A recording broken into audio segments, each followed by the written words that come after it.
Good morning. This is Daniel Sansing from my Student Success channel on YouTube. This week, my students are working on Chapter 6, which is Gaining Self-Awareness.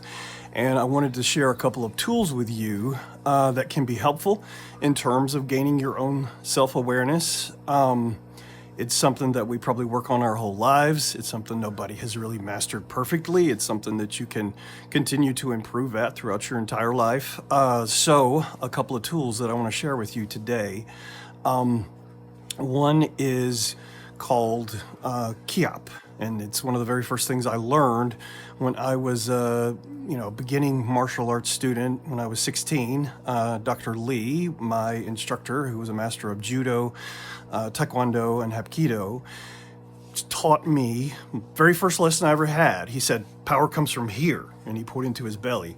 And it's something that I worked on specifically for martial arts, but I find that it's helpful in just my daily life, in relaxing, in other things that I do. So I'm going to teach you how to do it. Practice gently at first, and try to relax as much as you can. My son's making noise over there. I'm trying to get him to be quiet, if you will. But there's actually instances I can give you where there are examples of this. You may be familiar with Bruce Lee from martial arts, Serena Williams from tennis, when she strokes the ball, when she hits the ball back, that shout that she gives, and a lot of tennis players as well, you'll hear that. It's a technique that they use that's very much like a kihap.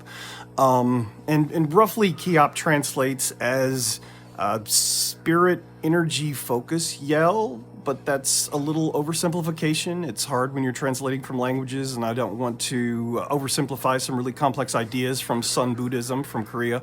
But spirit, energy, focus, yell, gives you a working definition of it. But what you're going to do is your muscles in your stomach, you have a diaphragm down there, and when you breathe deeply, it actually moves downward, and your belly may move out somewhat. You may have practiced that if you play a musical instrument that uses air. But what you're going to do is just give a gentle yell as you breathe out. So, oof.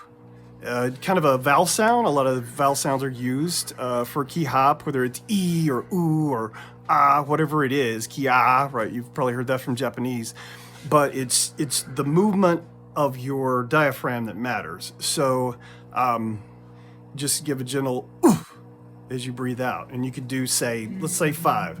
Oof, oof, oof, oof, oof. And you can actually do it silently. If you ever need to do that, you may need to practice a while before you can get to that point, but you can do that. But it's something to help you relax. It's something that you can practice specifically. You might want to do a couple of cleansing breaths in between, maybe in through your nose, out through your mouth, and kind of relax that way. But I actually use it when I lift. I use a gentle breath out like that. I use it when I do martial arts, punches, kicks, all those kinds of things. If I'm going to really throw a hard punch, right, I focus my energy here, and then it flows to whatever part of my body I'm using, and it flows out that way. Another thing that you can do, and this is the reason why I have my wide headband on, you can practice with your eyes covered, more than just your eyes closed. It's going to make it a little bit darker. You may want to wear earplugs as well. You might want to wear headphones. But if you are somebody who has tried to meditate or use mindfulness and struggled, that's another way that you can do it. If you limit some sensory input, it can change the way you feel other things. You may notice that there are parts of your body that hurt, or that you're carrying stress. So just some techniques that you guys can use. I hope that that's helpful. Good luck with Chapter 6 on self-awareness, and I will see you online. Keep doing good work. Thank you.